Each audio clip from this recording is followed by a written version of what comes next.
പത്തനംതിട്ട കോട്ടാങ്ങലിലെ വിവരങ്ങൾ അറിയുന്നതിനായി പോവുകയാണ്. അവിടെ കോട്ടാങ്ങലിൽ SDPI കോൺഗ്രസ് അവിശുദ്ധ സഖ്യം പ്രസിഡന്റ് തെരഞ്ഞെടുപ്പിൽ SDPI പിന്തുണയിൽ UDFന് ജയം. ഉച്ച കഴിഞ്ഞ് നടക്കുന്ന വൈസ് പ്രസിഡന്റ് തെരഞ്ഞെടുപ്പിലും SDPI UDFനെ പിന്തുണയ്ക്കും.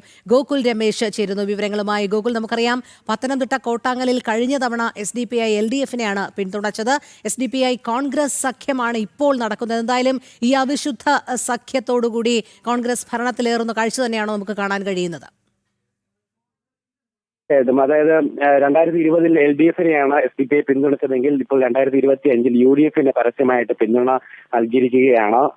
നിരോധിത ഭീകര സംഘടനയായ PFIയുടെ രാഷ്ട്രീയ സംഘടനയായിട്ടുള്ള SDPI ഇന്ന് രാവിലെ നടന്നിട്ടുള്ള പ്രസിഡന്റ് തെരഞ്ഞെടുപ്പിൽ UDFന് നിരുപാധികമായിട്ടുള്ള പിന്തുണയാണ് SDPIയുടെ 3 അംഗങ്ങളും നൽകിയത്. 3 സീറ്റാണ് SDPIക്ക് ഉള്ളത്. 3 വോട്ടും UDF സ്ഥാനാർത്ഥിക്ക് നൽകിയിരിക്കുകയാണ്. നിലവിൽ പഞ്ചായത്തിലെ സീറ്റ് നില 5-5 ആയിരുന്നു. അതായത് NDAക്ക് 5 സീറ്റും UDFന് 5 സീറ്റും 3 സീറ്റ് SDPIയും 1 സീറ്റ് LDFനുമായിരുന്നു ഉണ്ടായിരുന്നത്. നിലവിൽ BJP അധികാരത്തിൽ നിന്ന് മാറ്റി നിർത്തുന്നതിനായിട്ട് UDF സ്ഥാനാർത്ഥിയായിട്ടുള്ള ശ്രീലതയ്ക്ക് പൂർണ്ണമായിട്ടും പിന്തുണ, നിരുപാധികമായിട്ടുള്ള പിന്തുണ SDPI നൽകുകയായിരുന്നു. അതേസമയം തന്നെ അതിനുശേഷം UDF ഒരു നിലപാട് സ്വീകരിച്ച് അതൊരു തന്ത്രത്തിന്റെ ഭാഗമായിട്ടായിരുന്നു. അതായത് വർഗീയ ശക്തികളുടെ പിന്തുണ തങ്ങൾക്ക് വേണ്ടതില്ല എന്നുള്ള ഒരു നിലപാടാണ് UDF സ്വീകരിച്ചത്. അതായത് കഴിഞ്ഞ തവണ LDFും ഇതേ തന്ത്രം തന്നെയായിരുന്നു പയറ്റിയിരുന്നത്. ആദ്യ തവണ ഇത്തരത്തിൽ LDFന് പരസ്യമായിട്ടുള്ള പിന്തുണ ലഭിച്ചപ്പോൾ തങ്ങൾക്ക് വേണ്ട SDPIയുടെ പിന്തുണ എന്നുള്ള നിലപാടെടുത്തു.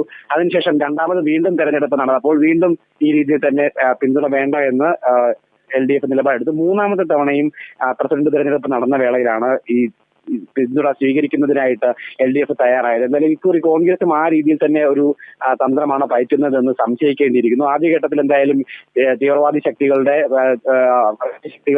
പിന്തുണ വേണ്ടതില്ല എന്നുള്ളൊരു നിലപാട് കോൺഗ്രസ് സ്വീകരിച്ചിട്ടുണ്ട്. ഇനി എന്തായാലും ഉച്ചയ്ക്ക് ശേഷം നടക്കുന്ന വൈസ് പ്രസിഡന്റ് തെരഞ്ഞെടുപ്പ് SDPI UDFനെ പിന്തുണയ്ക്കും. അങ്ങനെ SDPI പിന്തുണയിൽ പ്രസിഡന്റ്, വൈസ് പ്രസിഡന്റ് സ്ഥാനങ്ങളിൽ UDF വിജയിക്കും.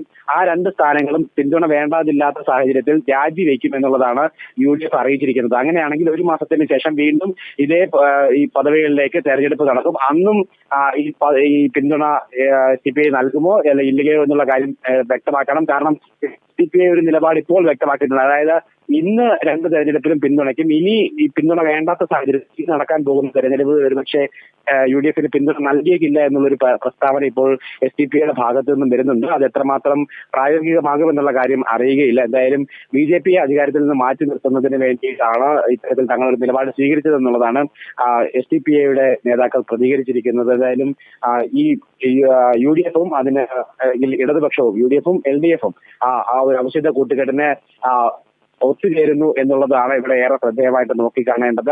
കാരണം രാജ്യത്ത് തന്നെ നിരോധിത സംഘടനയായിട്ടുള്ള ഒരു തീവ്രവാദ സംഘടനയുടെ രാഷ്ട്രീയ പ്രസ്ഥാനമാണ്. അതിന്റെ ആൾക്കാർ ഇത്തരത്തിൽ പരസ്യമായിട്ട് പിന്തുണ നൽകുന്നു എന്നുള്ളത് ഏറെ ഗൗരവമായി കണക്കാക്കേണ്ട ഒരു സാഹചര്യമാണ്. എന്തായാലും കോട്ടാങ്ങൽ പഞ്ചായത്തിൽ ഇന്ന് നടന്നിട്ടുള്ള തെരഞ്ഞെടുപ്പ് അത് രാഷ്ട്രീയ കേരളം മുഴുവൻ ഉറ്റുനോക്കുന്ന ഒരു തെരഞ്ഞെടുപ്പായി തന്നെ മാറിക്കഴിഞ്ഞിരിക്കുകയാണ് രോഹിണി. ശരി, ഗോകുൽ രമേശാണ് വിവരങ്ങൾ നൽകിയത്.